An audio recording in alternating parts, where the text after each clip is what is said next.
Hello. Halfway there, something caught my attention. A flash of bright red parked under the dim glow of a motel sign on the edge of town. My heart stuttered. I knew that car. Jessica's Jeep. I slowed instinctively, my grip tightening on the wheel. There was no mistaking it. The license plate, the small scratch on the rear bumper from when she backed into our mailbox last year. It was all there. But what was her car doing here? She had told me she was going to Target after work to pick up a few things for the house. I pulled into a spot down the street, my hands clammy as I gripped the steering wheel. Maybe there was an explanation. Maybe she was helping a friend or had gotten a flat tire and needed a ride. I stared at the motel, its flickering neon sign casting an eerie glow over the parking lot. Room 107 had its lights on, the curtains drawn tightly shut. Before I could overthink it, I reached for my phone and dialed Jessica's number. My hand shook slightly as I held it to my ear. "Hey, honey." Jessica answered on the first ring, her voice so cheerful that for a moment I doubted myself. It sounded exactly like the Jessica I knew, the one who left the house this morning with a kiss on my cheek and a to-do list in her hand. "Where are you?" I asked, struggling to keep my tone neutral. "Target," she said smoothly. "Just grabbing a few things for the pantry. Do you need anything?" "No, I'm good," I said, my throat tightening. "What time do you think you'll be home?" "Not too long," she replied lightly. "Traffic's light tonight. I'll see you soon." The call ended before I could say anything else. I stared at the screen, her cheery voice echoing in my ears like nails on a chalkboard. Target. That was her story. Yet her car sat right here, in the shadow of this cheap motel. My chest burned with a mixture of anger and disbelief. I settled into the seat, my pulse hammering as I waited. The minutes dragged by, each one a punch to my gut as I played out every possible scenario in my head. Maybe I was wrong. Maybe this was just some insane coincidence. But then, the door to room 107 opened. Jessica stepped out, her silhouette unmistakable. She wore the blue dress I had complimented last week, the one she had worn to dinner on our anniversary. My breath caught as another figure appeared behind her, a man. I didn't recognize him at first. He was tall, broad-shouldered, with a confident swagger that made my stomach turn. He leaned in close to Jessica, his hand resting lightly on her lower back. She tilted her head up, smiling at him in a way she hadn't smiled at me in years. He kissed her forehead, soft, deliberate, tender. The sight turned my blood cold. That was not the kiss of someone in a casual fling. It was intimate, affectionate. For a moment, I couldn't breathe. This wasn't just suspicion anymore. It was proof. The cracks in our marriage, the coldness I had been brushing off as stress or routine, it all made sense now. I reached for my phone with trembling hands and snapped a few photos, my heart pounding so loudly it felt like it might burst from my chest. Evidence? I didn't know what I would do with it, but I needed to capture this moment, to prove to myself that it wasn't some nightmare I could wake up from. Jessica and the man, her lover, shared a few more words, laughing quietly before walking toward her car. I sank lower in my seat, holding my breath as they passed within a few feet of me. When they disappeared around the corner, I sat frozen, staring at the door to room 107 as if it held all the answers to the questions spiraling in my mind. Finally, I started the car, pulling away slowly. I didn't drive home right away. Instead, I found myself parked at a nearby overlook, the city lights twinkling below like a sea of broken promises. Jessica's laughter still rang in my ears. The way she had looked at him, so familiar, so loving, played over and over in my mind. I didn't know what came next, but one thing was certain. The life I thought I had, the woman I thought I knew, were gone. The drive home was a blur. My mind was a tangle of anger, disbelief, and betrayal. By the time I pulled into the driveway, the familiar sight of the porch light glowing warmly did nothing to comfort me. Instead, it felt mocking, like it was trying to uphold the illusion of a happy home that no longer existed. I sat in the car for a moment, gripping the steering wheel, willing myself to calm down. But the image of Jessica laughing with him, the way she looked at him with that unmistakable affection, refused to leave my mind. My stomach churned as I imagined her stepping through our front door, pretending like everything was normal. When I finally pushed the door open and stepped inside, the house was quiet, save for the faint hum of the refrigerator. I kicked off my shoes and waited, pacing the length of the living room like a caged animal. Every second stretched unbearably long until I finally heard the sound of her key turning in the lock. Jessica walked in with a breezy smile, a couple of Target bags in hand. She glanced at me, seemingly unfazed by my presence, and set the bags on the kitchen counter. "Hey, honey," she said casually, her tone light, as if nothing had happened. "You're up late." I grabbed a few things for the house, soap, paper towels, that kind of stuff. "Oh, and I got you those protein bars you like." I stared at her, my jaw clenched.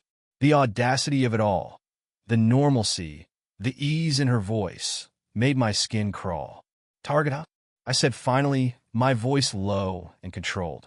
She froze for the briefest second before turning to face me, her expression unchanged. "Yeah, why? Were they having a sale on lies tonight?" The smile faltered on her face. "What?" I took a step closer, folding my arms across my chest. "Don't play dumb, Jessica. I know you weren't at Target. I know exactly where you were." Her eyes widened just slightly, and for a moment, I thought I saw a flicker of panic. But then she recovered, tilting her head and giving me a confused smile. "Connor, what are you talking about? You really want me to say it out loud?" My voice rose, anger bubbling to the surface. "Phoenix, room 107 at the motel on 4th Street. You and your little boyfriend seem to be having a great time." Her smile vanished. She stared at me, her face a mix of shock and calculation. Were you following me?" she asked, her tone sharpening. "Don't turn this on me," I snapped, my voice trembling with rage. "I didn't need to follow you. Your car was parked right there for the whole world to see. And you couldn't even bother to hide it." Jessica shook her head, a bitter laugh escaping her lips. "Wow, I can't believe this. You've been spying on me?" "Spying?" I barked out a laugh, incredulous. "Are you seriously going to stand there and act like I'm the one who's done something wrong here?" "I can't believe this," she repeated, her voice rising. "You're paranoid, Connor. Absolutely paranoid. I was running errands, and now you're accusing me of what? Cheating? God, you're insane." "Don't lie to me, Jessica," I said, stepping closer, my fists clenched at my sides. I saw you with him." Her lips pressed into a thin line.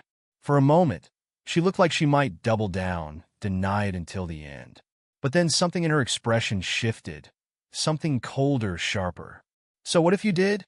she said, her voice suddenly defiant. "Maybe if you weren't so distant all the time, I wouldn't have had to look elsewhere." Her words hit me like a punch to the gut. "Are you seriously blaming me for this?" Jessica crossed her arms, her chin lifting defiantly. "I'm not blaming you for anything. I'm just saying it's not like everything's been perfect between us. You're always working, always tired, always distracted. Did you even notice how long it's been since we've had a real conversation? Since you've actually seen me?" I opened my mouth to respond, but the words caught in my throat. Of course I'd noticed things had been off between us. But this was how she chose to fix it? "That doesn't give you the right to destroy our marriage," I said finally, my voice shaking with a mixture of anger and heartbreak. Jessica rolled her eyes. "Oh, please. Our marriage has been on life support for years. Don't act like this is all my fault." Something in me snapped. "How long, Jessica? How long have you been sneaking around behind my back?" She hesitated just for a second, but it was enough. I could see the gears turning in her head, trying to decide how much to reveal. "It doesn't matter," she said finally, her tone dismissive. "The hell it doesn't," I shot back. "Tell me the truth, Jessica." She sighed, running a hand through her hair. "Phoenix, a year. Maybe more." "A year?" I repeated, my voice breaking. "And that's not all," she said, her tone turning almost flippant. "There was someone else before Dylan. My boss. It was nothing serious, just it happened." I stared at her, struggling to process her words. The woman I thought I knew, the woman I had built my life with, was a stranger. "Nothing serious?" I said, my voice a whisper. "Jessica, you're tearing our life apart, and you're standing there acting like it's no big deal." "I'm just being honest," she said, her tone icy. "Isn't that what you wanted?" No, I said, my voice trembling with fury. What I wanted was a wife I could trust. A wife who wouldn't throw away everything we've built for what? A fling? A few stolen moments in some dingy motel? Jessica shrugged, looking bored now, like this conversation was beneath her. Maybe I just wanted to feel alive again. Something you clearly don't understand. Her words stung more than I cared to admit. I clenched my fists, trying to steady my breathing, but it felt like the ground was crumbling beneath me. Get out, I said finally, my voice low and dangerous. What? She said, her eyes narrowing. I said get out. I repeated, louder this time. Go to your boyfriend, or your boss, or whoever the hell else you've been spending your time with. But you don't get to stay here and pretend like everything's fine. Jessica stared at me, her mouth opening as if to argue, but I didn't give her the chance. I turned and walked away, the sound of my own footsteps echoing in my ears as I climbed the stairs. The morning sunlight filtered through the blinds, casting long, sharp shadows across the living room. I sat on the couch, the mug of coffee in my hands growing cold as my mind replayed the argument from last night. Her words were still a fresh wound, sharp and biting. A year, maybe more. She had admitted it so casually, as if the weight of her betrayal meant nothing. And that bit about her boss, it was nothing serious, she had said, but it felt like another dagger twisting in my back. I couldn't stay in the silence of the house any longer. Every creak of the floorboards, every faint hum of the fridge seemed to mock me. Grabbing my keys, I stepped outside, hoping the fresh air might dull the edge of my thoughts. That's when I saw Claire. She was in her front yard, kneeling in the dirt as she worked on a flower bed that had just started to bloom. Her red hair was tied back in a loose ponytail, and her hands were covered in soil. Despite everything swirling inside me, I managed a small smile. Claire had always been kind, the kind of neighbor who brought cookies at Christmas and waved every time she saw you. Connor, she called out, her voice warm but tinged with concern as she straightened up. You're out early. I hesitated, unsure how to respond. But something in her gaze, a softness, a quiet understanding, made me walk toward her. Yeah, I said, shoving my hands into my pockets. Couldn't stand being cooped up in there. She brushed the dirt from her hands on her jeans, tilting her head as she studied me. Everything okay? You look like you've had a rough night. That was an understatement. I let out a bitter laugh, shaking my head. You could say that. She motioned toward her porch. Come on, I'll make some tea. Sounds like you could use it. I followed her, grateful for the distraction. The inside of her house was as welcoming as she was. Warm tones, soft furniture, and the faint smell of lavender that seemed to linger in the air. She set a kettle on the stove and gestured for me to sit. So, she said, settling across from me. What's going on? For a moment, I debated how much to tell her. But the weight of it all was too much to carry alone. It's Jessica, I said finally, my voice heavy. She's been cheating on me. Claire's eyes widened slightly, but she didn't interrupt. She just nodded, her expression one of quiet empathy. I found her car at a motel last night. I continued, the words tumbling out now. She was there with another man. And when I confronted her, she admitted it. She admitted to all of it. Claire reached across the table, her hand resting lightly on mine. Connor, I'm so sorry. I can't imagine how much that must hurt. It's not just hurt, I said, my voice shaking. It's betrayal. It's every memory, every promise we made. It all feels like a lie now. She didn't say anything for a moment, just squeezed my hand gently. You don't deserve that, she said softly. Her words were like a balm on an open wound. I took a deep breath, some of the tension in my chest easing. Thanks, Claire. I don't even know why I came over here.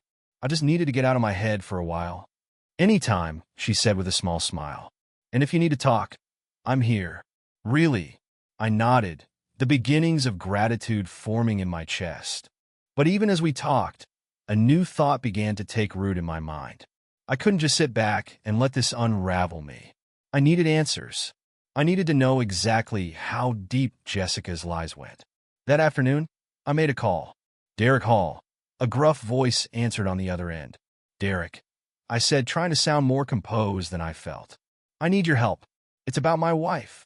Derek had been recommended to me years ago by a colleague, a private investigator with a reputation for being thorough. After explaining the situation, he agreed to meet me the next day. When I arrived at his office, Derek was already waiting. He was older than I expected, with salt and pepper hair and sharp eyes that seemed to miss nothing. So, he said, leaning back in his chair, "Tell me everything." I recounted the events of the past few days, from the motel to Jessica's admissions. He listened intently, jotting down notes on a yellow legal pad. "Do you have anything specific you want me to look into?" he asked when I finished. "Find out everything you can about him," I said, my voice firm. "His name is Dylan. I don't know his last name, but he's a personal trainer. And find out if there's anything else Jessica's been hiding." Derek nodded. "Got it. I'll start digging right away."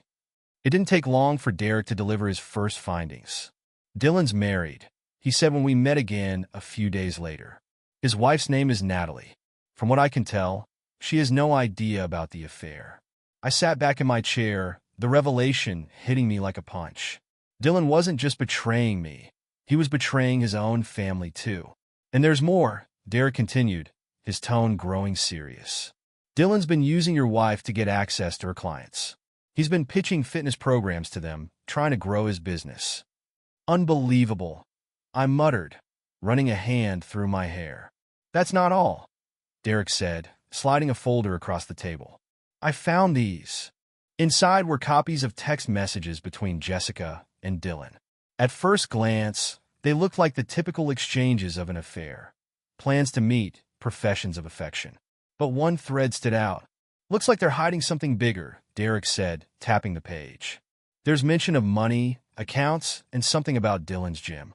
I think he's running some kind of scam, and your wife's helping him cover it up." I stared at the messages, a new wave of anger boiling inside me. This wasn't just infidelity. It was deception on a level I hadn't even imagined. "Thank you, Derek," I said, my voice low. "Keep digging. I need to know everything."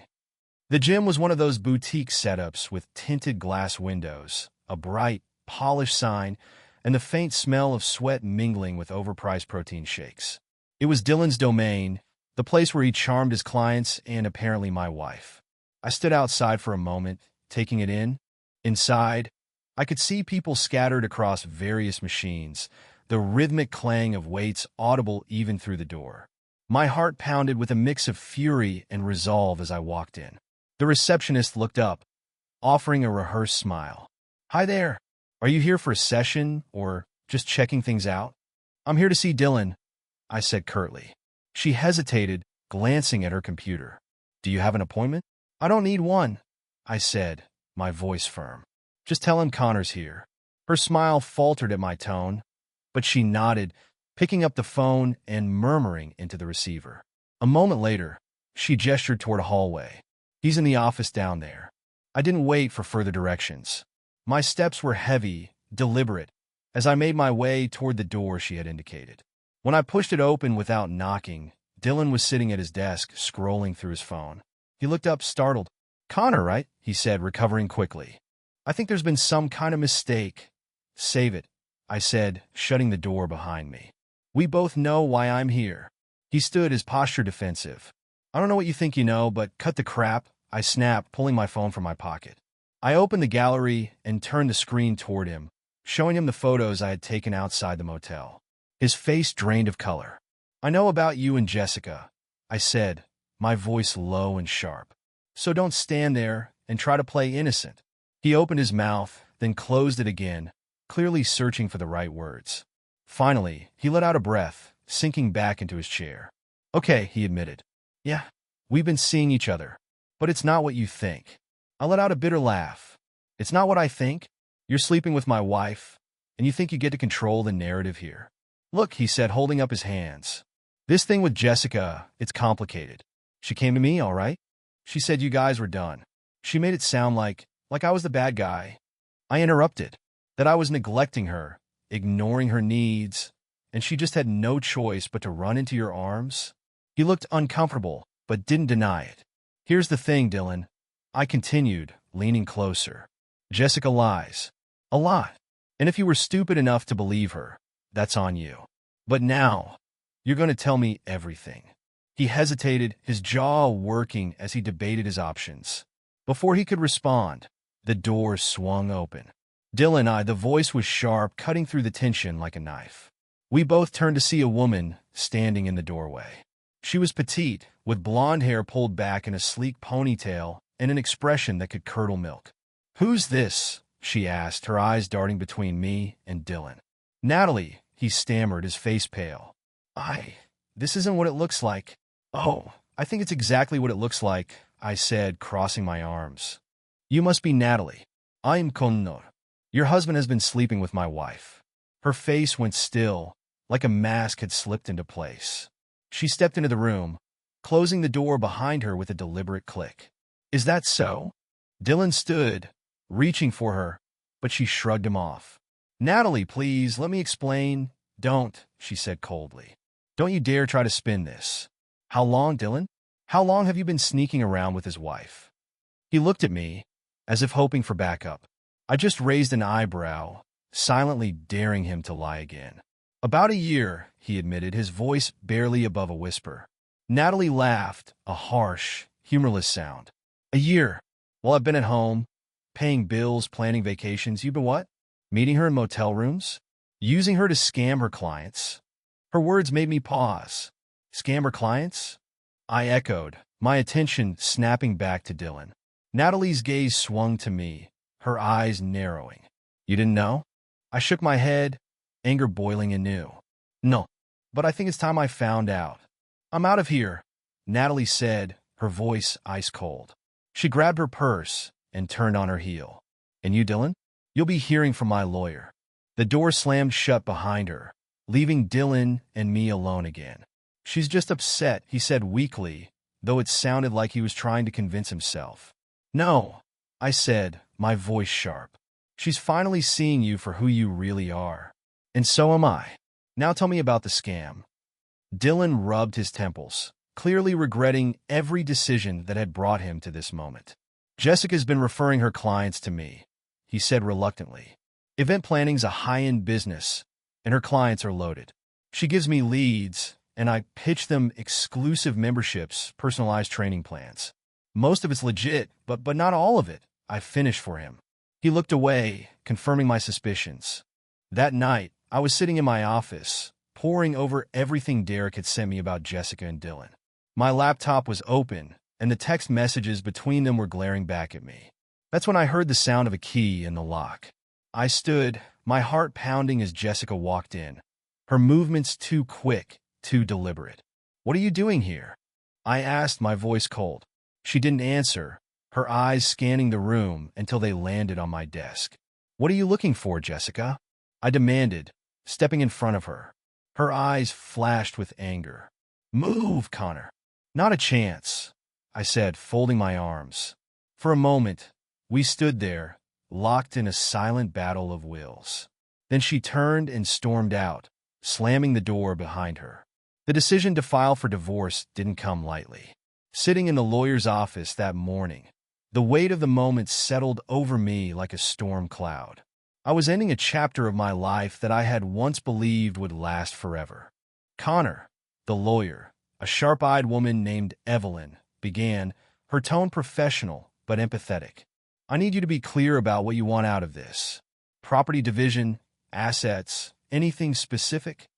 I exhaled slowly, clasping my hands tightly together. "I want the house," I said firmly, "and as much of the savings as I can secure.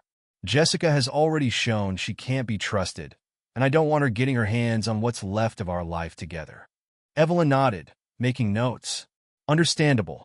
I'll make the argument that her infidelity and her attempts to sabotage your financial stability put you in a position to claim a larger share. But be prepared. This won't be easy. If she fights it, things could get ugly." "They're already ugly," I muttered. By the time I left the office, I felt both relieved and exhausted. Taking that step was liberating, but it also came with a gnawing uncertainty. Jessica wasn't going to make this easy. It didn't take long for her to retaliate. That evening, my phone buzzed. The number was unfamiliar, but something in my gut told me it was trouble. "Hello?" I answered, my voice cautious. Mr. Connor. The voice on the other end said, clipped and formal. This is Officer Grant with the Austin Police Department.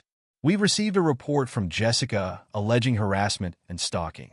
We'd like you to come down to the station to discuss these claims. I felt the blood drain from my face. What? She's alleging that you've been following her, showing up uninvited, and making threats. We need to take this seriously, so I'd recommend you come involuntarily to clear things up. I gripped the edge of the counter, my knuckles turning white. Officer Grant, this is a misunderstanding.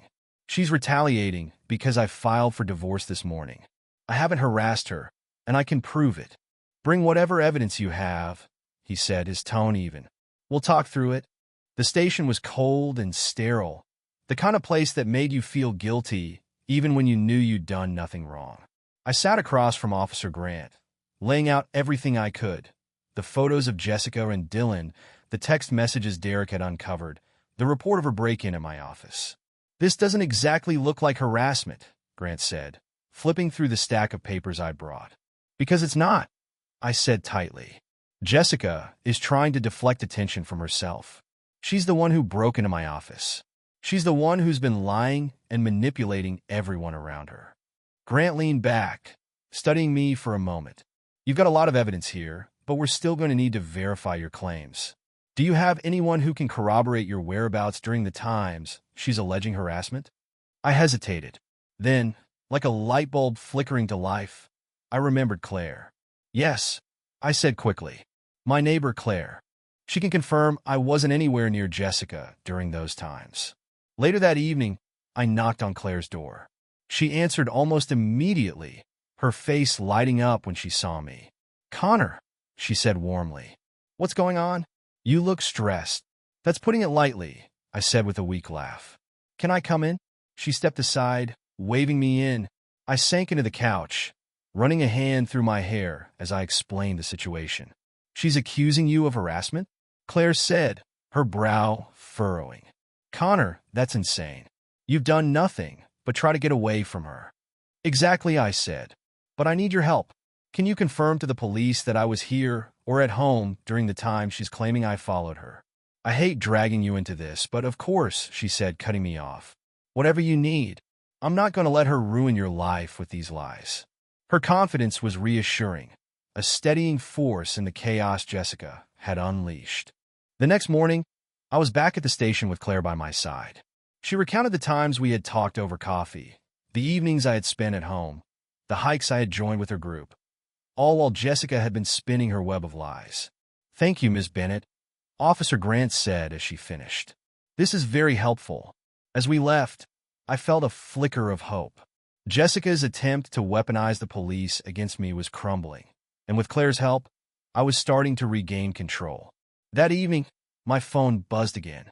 This time it was Derek. I've got more, he said, his voice clipped.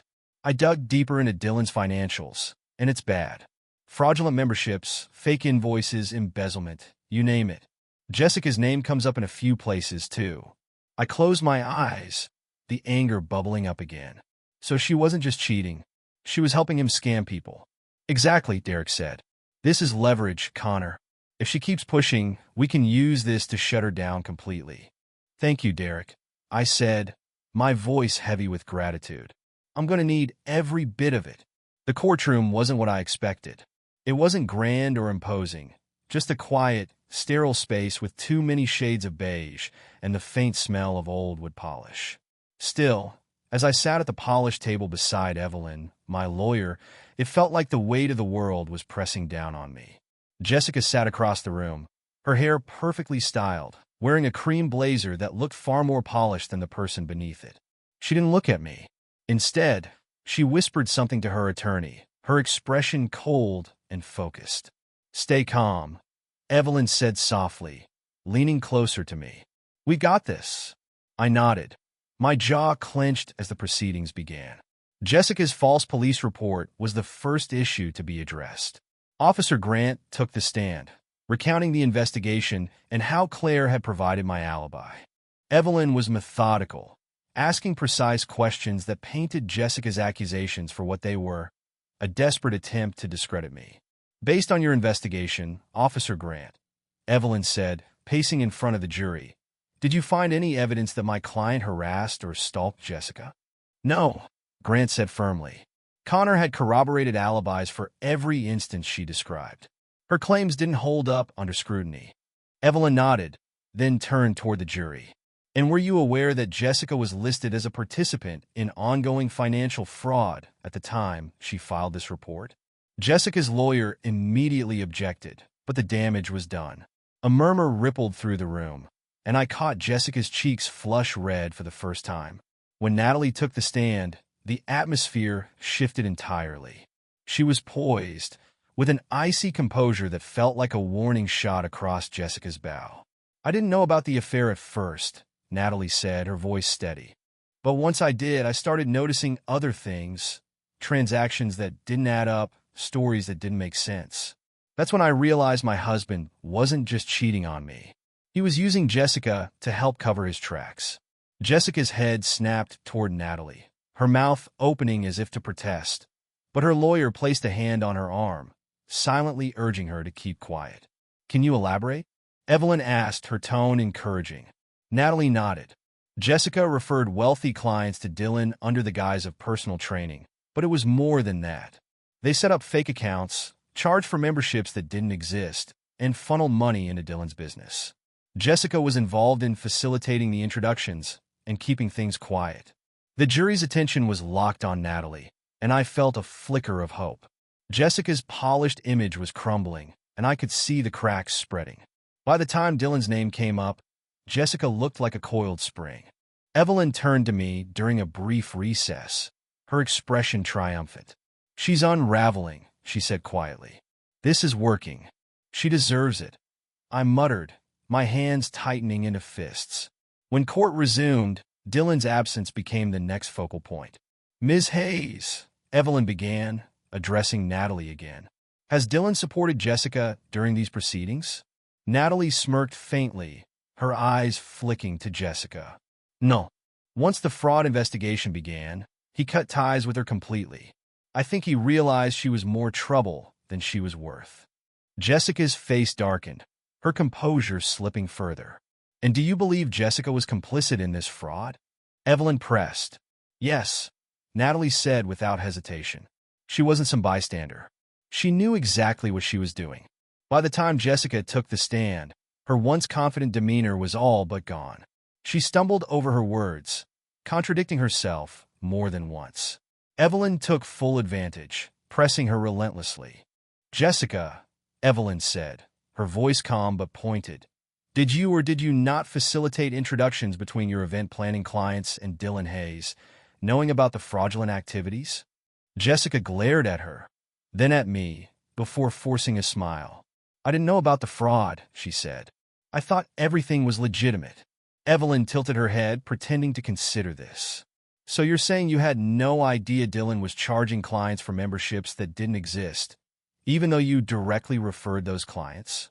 Jessica hesitated. I didn't know all the details. Interesting, Evelyn said, her voice dripping with sarcasm. Because these text messages suggest otherwise. She held up a printed copy of the messages Derek had uncovered, reading one aloud. Don't forget to keep quiet about the VIP accounts. People are nosy. That's from you to Dylan, correct? Jessica's face went pale. Answer the question, Jessica, Evelyn said firmly. Yes, Jessica muttered, barely audible. The courtroom was silent except for the scratching of pens on paper as the jury absorbed every damning word. When the day finally ended, I stepped outside, the cool air hitting my face like a bomb. Claire was waiting nearby, her arms crossed and her expression warm. How'd it go? She asked as I approached. She's done, I said, my voice heavy with relief. Her lies, her manipulations, they're all falling apart. Claire smiled gently. Good.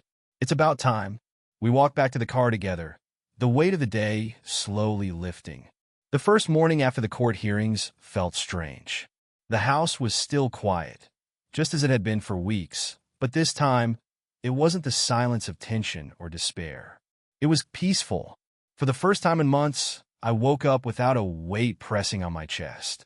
I stepped into the kitchen and made coffee, taking the time to appreciate the mundane act. The rich aroma filled the air as sunlight streamed through the windows, bathing the room in a warm, golden glow. I leaned against the counter, staring out at the backyard. The grass needed cutting, and a few flower beds had gone wild. But it was mine, my space, my sanctuary.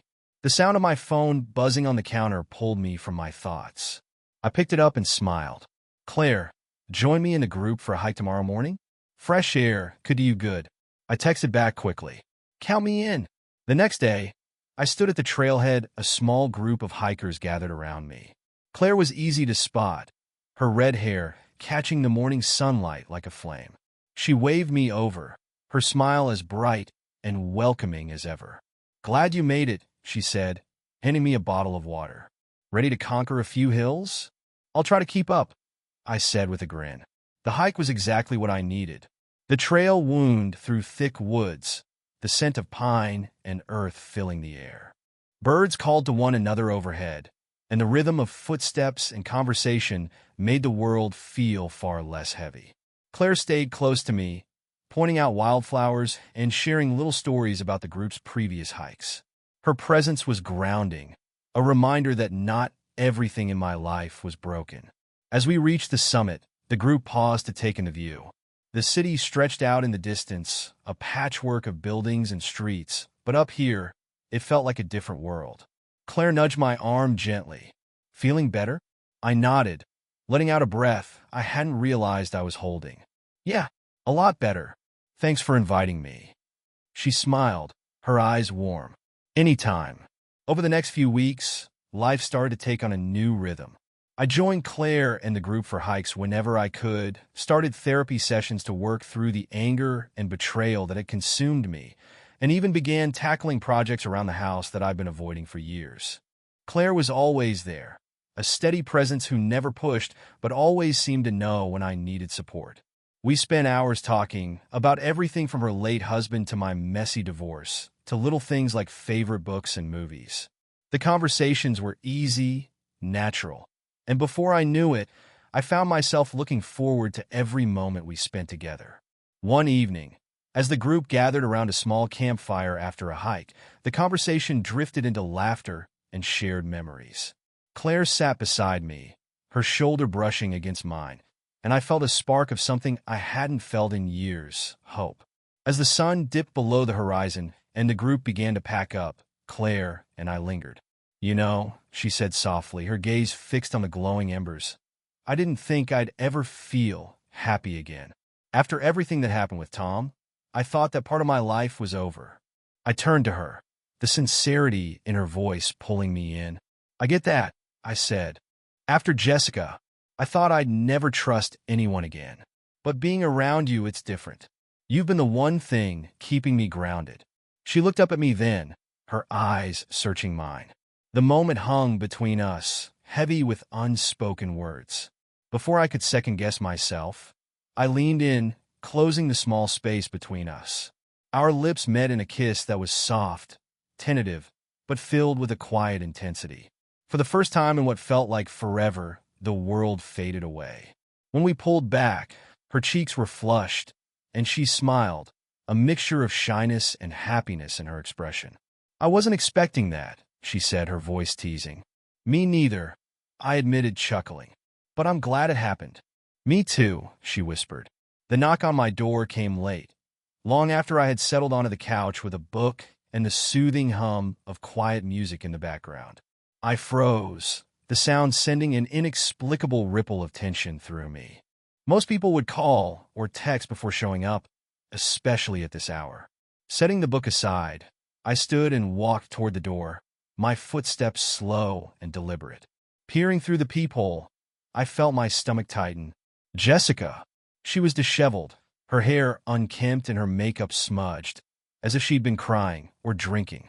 A large bag hung from her shoulder, and she shifted nervously, her movements jittery and frantic. I hesitated for a moment, considering whether to even open the door.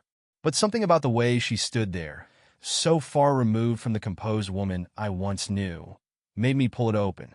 "Jessica," I said evenly, "what are you doing here?" Her eyes darted around, avoiding mine at first. Then, As if summoning courage, she stepped closer, her voice trembling. Connor, I need to talk to you. Please. I didn't move. Whatever you have to say, you can say it from right there. She flinched, the sharpness of my tone catching her off guard. But then her expression shifted, and she looked up at me with wide, pleading eyes. I made a mistake, she said, her voice breaking. I know I hurt you, and I know I've done terrible things, but I need you, Connor. I need us. Please. I stared at her, my mind racing. After everything she had done, the lies, the betrayal, the manipulation, she thought she could just show up and ask for forgiveness? Jessica, there is no us, I said, my voice steady but firm. You ended that the moment you decided to cheat. There's nothing left to talk about. Her eyes filled with tears, and she reached for my arm. I stepped back, refusing to let her touch me. Connor, she whispered, her voice trembling. I'm pregnant. The words hit me like a slap, and for a moment, I was too stunned to respond. What? I said finally, my voice low and incredulous. I'm pregnant, she repeated, her tears spilling over now. It's yours. I found out a few weeks ago, and I didn't know how to tell you, but I can't do this without you. Please, Connor, we can fix this. We can start over, for the baby's sake. I felt the room tilt slightly, the weight of her claim sinking in. But as I looked at her, the raw desperation in her eyes, doubt crept in like a cold wind. Jessica had lied before. Why should I believe her now? You're saying it's mine, I said carefully, my voice measured. But how do I know you're telling the truth? How do I know it's not Dylan's or someone else's? Her face twisted with indignation. How can you even ask me that? She snapped. I made a mistake, yes, but I wouldn't lie about this. It's yours, Connor. I swear. I crossed my arms, my expression hardening. If that's true, then you won't mind taking a paternity test. Her mouth opened, then closed again. For the first time since she arrived, she looked truly cornered. A test, she stammered. Yes, I said firmly. If you're telling the truth, you'll have no problem proving it. She hesitated, her hands fidgeting with the strap of her bag. Connor, we don't need a test. I know it's yours. I don't believe you. I interrupted, my voice cutting through her protests. Not after everything you've done. The test is non-negotiable, Jessica. If you're not willing to take it, then this conversation is over. She stared at me, her eyes wide and brimming with tears. Then, without another word, she turned and stormed off into the night, leaving the door swinging open behind her. A week later, the results of the test came back. I sat in Evelyn's office, the envelope heavy in my hands. With a deep breath, I tore it open and scanned the contents. Not mine. Relief washed over me, mingled with anger and disgust. Jessica's final attempt to manipulate me had failed, and the last vestige of her control over my life was gone. That evening, I told Claire everything. We were sitting on her back porch, the sky painted with streaks of pink and orange as the sun dipped below the horizon. She listened quietly, her hand resting lightly on mine. She's spiraling, I said, shaking my head. I don't even know what's left for her now. She made her choices, Claire said softly. You don't owe her anything, Connor. It's time to let go. I looked at her, the warmth in her eyes grounding me. For the first time, I truly believed her. The weeks that followed were a whirlwind of change. I finalized the divorce, started therapy again, and began focusing on the future instead of the past. Claire and I grew closer, our connection deepening with every hike, every quiet evening spent together. One night, as we sat in my living room, Claire pulled a small envelope from her bag and handed it to me. What's this? I asked, smiling at her curiosity. Open it, she said, her eyes sparkling. Inside were 2 plane tickets. Paris. I figured we could both use a fresh start, she said, her voice teasing but warm. I laughed, pulling her into a hug. You really thought of everything, didn't you? Just think of it as a celebration, she said, her arms wrapping around me. Of what's ahead. Bye-bye.